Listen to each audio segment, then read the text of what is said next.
Hello and welcome to News Scene. I'm Shaquina Blake. And I'm Brittany Ford. Thank you for joining us.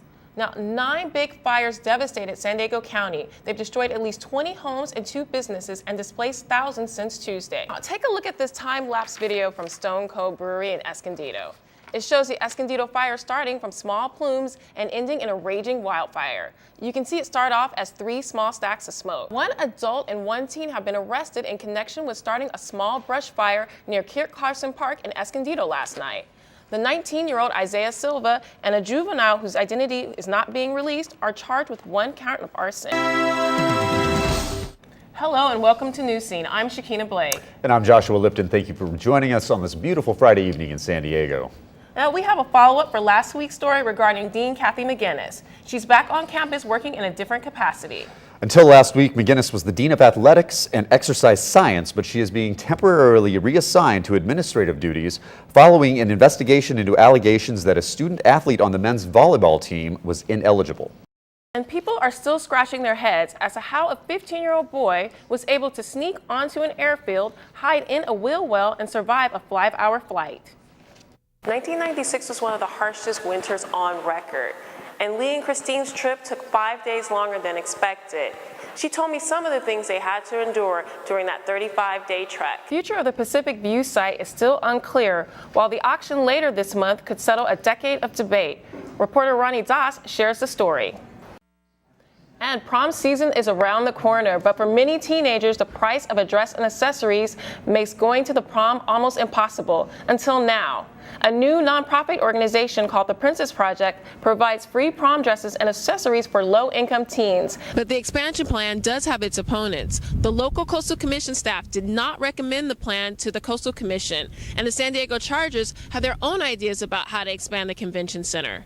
Shaquina Blake is here to tell us about if we're going to go into the beach or need our rain jackets this weekend. Well, it's definitely a beach weekend, Joe. At least bring out your flip-flops. But let's talk about what's going on right now. Currently at the airport, we're sitting at 62 degrees.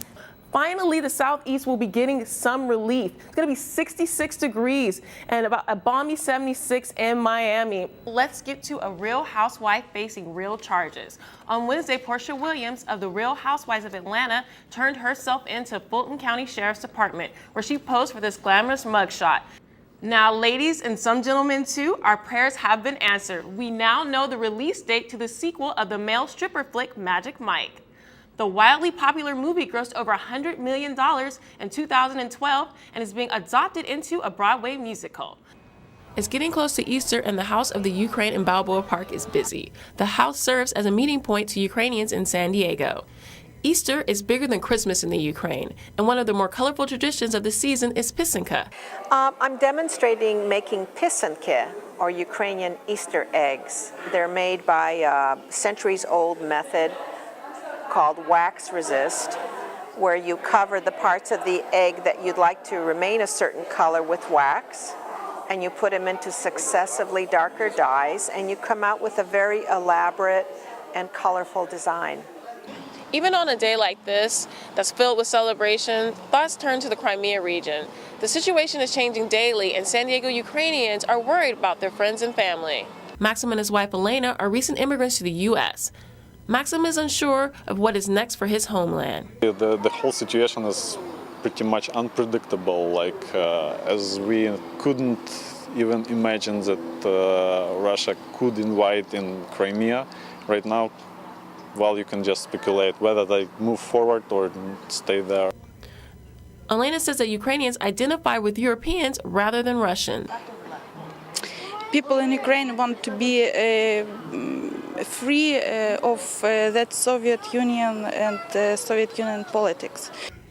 The pisanka tradition symbolizes rebirth and new beginnings, but many Ukrainians are left wondering, what will this new chapter bring? With photojournalist Larry Moser, this is Shaquina Blake for News Scene. Clemente helps his mother Leo enroll in health insurance for the first time. And also, yeah, because my mom, she never had insurance before, so this is a great opportunity for her. And then our requirements were not that much, so it was possible for me to do it. So I might as well just do it right now.